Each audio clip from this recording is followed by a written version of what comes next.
Hey, welcome to the TTSG Solocast Ep6. I'm Lee, and in this episode we're going to be talking about the benefits of solo play in tabletop skirmish games, not just for the player, but also the benefits to us as tabletop game creators.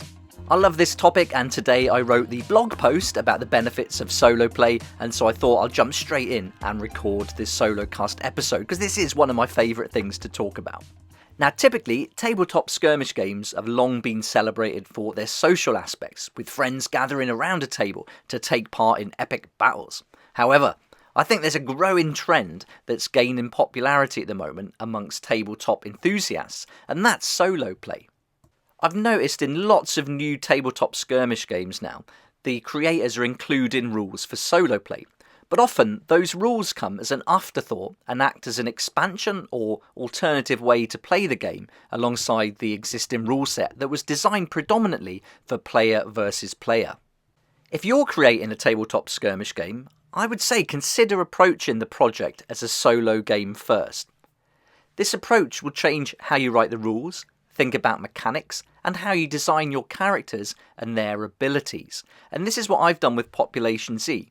It was a big decision, to be fair. Do I approach this as a player versus player, with zombies in the background harassing the two different sides, or do I just go full on and approach it as a solo game, but flip the switch and have it so it's a solo, which then leads to co-op just naturally, but then you can also play it with player versus player with a few additional rules. So rather than going predominantly PvP, I've gone predominantly solo/co-op and then added some extra rules, so you can actually have a go and play against another player too.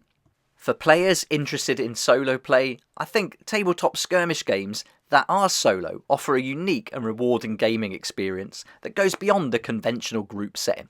So in this episode of the TTSG Solocast, let's go on and explore the various benefits of solo play for players, and then discuss why that can benefit you as a game designer.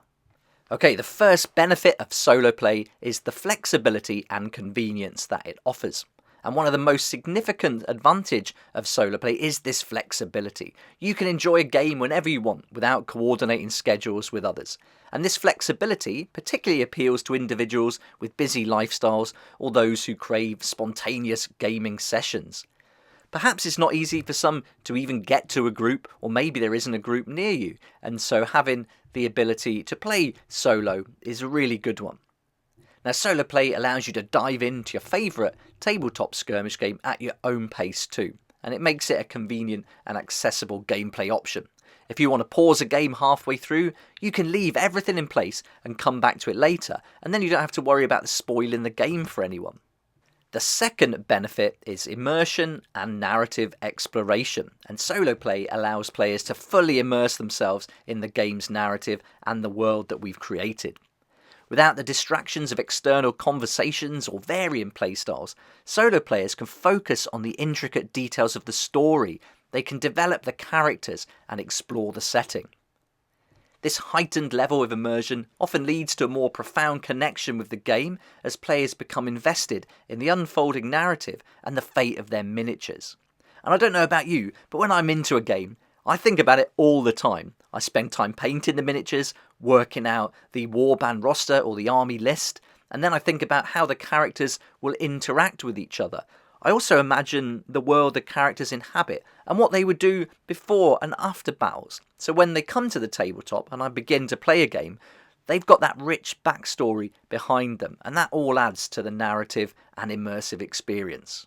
Okay, the third benefit is strategic mastery. That sounds pretty profound, but solo play offers a unique opportunity for players to hone their strategic skills. Without the input of others, decisions will rest solely on the individual player's shoulders, and this opportunity allows for a deeper understanding of the game mechanics and gives an opportunity to experiment with different strategies. Solo players can refine their tactics, explore alternative approaches, and master the game's intricacies without the external influence of group dynamics. And you can take your time pondering a particular scenario or interaction, and you could even rewind, reset the miniatures, and replay events, taking a different approach each time. Number 4, There's 10 benefits altogether, by the way. Number 4, though, is time efficiency. And traditional tabletop gaming sessions can sometimes be time consuming, especially when coordinating multiple players. And I found that you often don't get a chance to complete a game. And personally, that really bugs me. I want to finish that game. I want to get to the end. I want the story to be told, and I want the game to play itself out. Having to end the game, I don't like doing that. So this is where solo game has a big benefit for me. It's going to provide a time-efficient alternative, and it's going to allow gamers to enjoy a quick skirmish whenever they have a spare moment, or like I said, finish a longer game. This is particularly advantageous for those who want to experience tabletop gaming without committing to lengthy game sessions or run the risk of not being able to complete a certain mission. You can stay at home and play a game immediately without having to worry about packing up your miniatures, boxing up the terrain and rolling up your mats, and you can play a game in less time than it takes to drive to your game club too. Number 5 is a big one. This is creative expression, and solo play encourages creative expression in tabletop skirmish games. Players can craft personalised narratives, develop custom scenarios, and experiment with their own house rules or homebrew rules without the need for group consensus. This creative freedom enables gamers to tailor the game to their own preferences, and it fosters a sense of both ownership and satisfaction. Now, you can do this certainly to some degree within a group, but each player will most likely want to express their creativity in slightly different ways. And I think a good comparison of this is with computer games. For example, when we play solo games, we're going to play them a lot differently than we would a multiplayer game. In a solo computer game, you might want to follow the story arc, explore the environment more, take your time, and even add a role-playing element to your game. But in multiplayer games, I think most of our time is spent taking out the enemy, trying to win the game, and building the most efficient loadouts to do it. Now let's look at benefit number 6. This is one of the bigger ones. This is solo campaigns and progression. And I think campaigns have got a lot to offer in solo play, and this is what I really like about it. And many tabletop skirmish games feature campaign systems that allow characters and factions to progress over time. Solo play is an ideal environment for running extended campaigns, as players can consistently revisit and evolve their stories without the logistical challenges posed by group scheduling. Campaigns that play out over a few months within a group can often become tedious as players lose interest, cancel meetups at the last minute, or even pull out after a few games. But with solo play, if you've got a weekend free, you can devote it entirely to a 2-day solo game session and play through all the scenarios in a campaign in one go at your own speed and have a great time doing it. Now we're on to number 7, which is stress-free enjoyment. Having a mix of competitive and narrative-driven games can be fun, and I think playing with a diverse group will create these different gaming opportunities. Some players want to focus on list building and playing competitively to win the game. That's great. Other players want to just focus on narrative or build in a really silly list just to have fun. And others might be somewhere in the middle where they build a list using the models they like and then they want to tell a story in their own way. And all that is what makes having a gaming group really fun. But this isn't for everybody, and although the social side of tabletop skirmish gaming is a big draw and a big benefit, it's not an appeal to others, and it turns a lot of people off. Not everybody wants to go to a big group gathering. And, everyone's different, so attending a new gaming group full of people you haven't met before, while that can be appealing to some people, maybe some people who are more confident in those settings, some people, that's a big deal. That can raise a lot of stress, a lot of anxiety, and it's not a position that they might want to put themselves in. The meetups can be noisy. If you're new, you don't know where anything is, you don't know who anyone is, you aren't aware of protocols, and perhaps you still need to have a full comprehension of the rules. Now, playing solo is going to remove any of those stresses you might have, and then, again, as we mentioned earlier, it's going to allow you to go at your own pace. You don't have to worry about all these social cues. And, let's face it, you might not want to make any more friends. You might have awesome friends already. And the last thing you want to do is go and make more friends. So, solo play is going to allow you to just keep the circle of friends you've got. You don't have to expand it. You don't have to invest the energy that comes from making new friends. and meeting new people. And some people are antisocial. Sometimes I don't want to go and hang out with people. And so for me, playing solo is great. I can just stay home. I'm in my own world and it's fun. But as with everything, it doesn't have to be an and/or conversation. You can play solo for times when you don't want to hang out with anyone, and you can play with other people, play multiplayer games when you do. You don't have to do one or the other. It's more an as well rather than an either or. Now let's look at benefit number 8, which is focused learning. And focus is a critical component for rapid learning, serving as a catalyst that accelerates the absorption and retention of information. When individuals concentrate their attention on a specific task, and in this case that will be learning to play a new rule set, they'll create a mental environment conducive to efficient learning. Solo gameplay can speed up the learning curve. Now this could be whether we're learning a brand new tabletop skirmish game, or I think most importantly when we're learning a new faction or a new army. Distractions are minimised, interruptions removed, and then your focus is heightened, and that's going to allow us to grasp concepts more quickly, make connections between ideas, and reinforce that newly acquired knowledge. When I used to play 9th edition Warhammer 40,000, I don't play the new 10th, I don't like the way it's gone, not just the company but the rule set as well.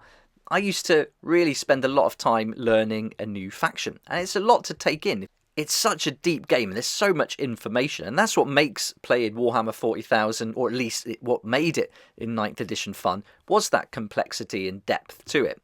And again, similar to our conversation earlier, it's good to have games that are deep and require a lot of attention and planning, and then games that aren't. So if you're playing a game like Warhammer 40,000, you can then play Warcrime, have both of those games in your collection, and you've got two totally different experiences. One you can pick up and play straight away, even introduce new players to it on the night and get playing and having fun really quickly, where others you've got more tactics, more depth, more rules to learn, and a lot more to do before you even start playing the game. And that's fun. Having those two different ways to play, I think, is really good.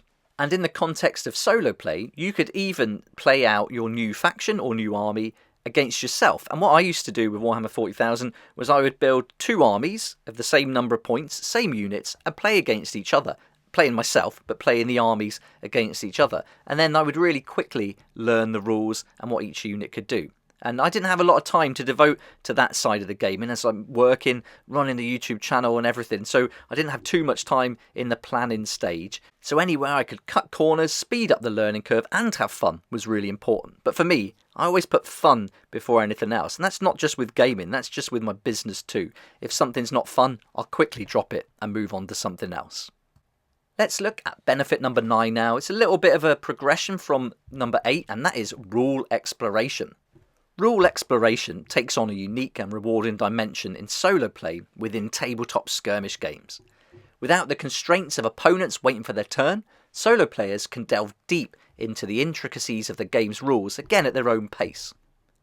This freedom allows for a comprehensive understanding of the mechanics and fosters a nuanced appreciation for the game's design.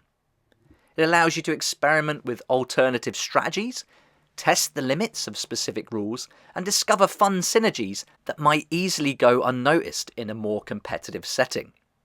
Rule exploration in solo play becomes an adventure in itself, offering us an opportunity to unravel the complexities of the game system, and this is all going to lead to a richer and more satisfying gaming experience. Now we're on to benefit number 10, and that is customized difficulty. Customized difficulty adds an extra layer of engagement and satisfaction to a solo game. One of the inherent advantages of playing alone is the ability to tailor the game's difficulty to match your personal preferences and skill levels. And this is something I've built into Population Z. You can adjust the difficulty level quite easily, but you keep all of the immersion and all of the tension, and that's really important. You've got to feel like you're having a challenge, but you don't want it to be too hard where you just can't make it work, you can't pass the scenario. And I think having the ability to adjust those difficulty levels is going to allow players of all different skills to join in and give the game a go. And also new players who perhaps haven't played tabletop skirmish games before. This is really going to be an advantage for them. With Population Z, I've got a nice mix of tabletop skirmish games with an RPG element built into it. And I really want players who are only used to playing tabletop RPGs to come over and give it a go. So providing the ability to customize difficulty I think was very important in the game. And so giving players that ability to easily adjust various parameters such as AI's intelligence, resource availability, or the scenario challenges and the details of the scenarios themselves, that's really key to this. This adaptability ensures the game remains both consistently challenging and enjoyable, and it's got to strike the perfect balance between difficulty and entertainment. Whether seeking a casual and relaxing experience or a more intense strategic challenge, the solo player has the flexibility to fine-tune the difficulty, creating a personalised gaming environment that caters to their preferences and enhances their overall enjoyment of the game.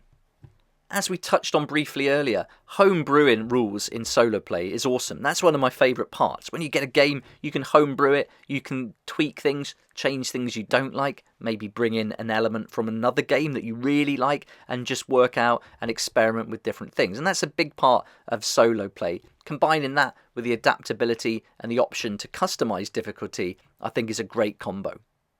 Okay, as we get near the end of the podcast now, let's talk about the benefits of solo play for tabletop skirmish game creators specifically. Now, solo play is going to provide us game creators with a powerful tool for honing the quality and appeal of our creations. The solo gaming experience acts as an invaluable playtesting ground too, and it allows us to scrutinise our game's mechanics, the balance, and overall playability. By personally engaging with the game in a solo context, we can identify potential flaws, ambiguities in rules, and these are going to come up a lot during the playtesting experience, but they're also going to highlight areas where gameplay can be enhanced. This is part of this iterative process that we talk about and that I mention a lot in the other podcast episodes, and it's going to contribute to the refinement of your game, ensuring a polished and enjoyable experience for your players. Embracing solo play in your game is also good for you financially because it's going to broaden the game's market reach. Now, if you go full on solo and you don't include a PvP, it could go the opposite way. There's definitely an argument there, but I think the amount of people who play solo games is underestimated. And while many tabletop games thrive on social interactions, a significant audience of players prefer solitary experience. So by designing games that cater to solo play, and by extension co-op play, as creators we can tap into a diverse demographic, potentially expanding our customer base and potentially increasing our game's overall success. Solo play encourages player creativity in ways that can benefit us as game creators. Individuals engaging in solo campaigns may develop unique strategies, storylines, and those house rules we talked about.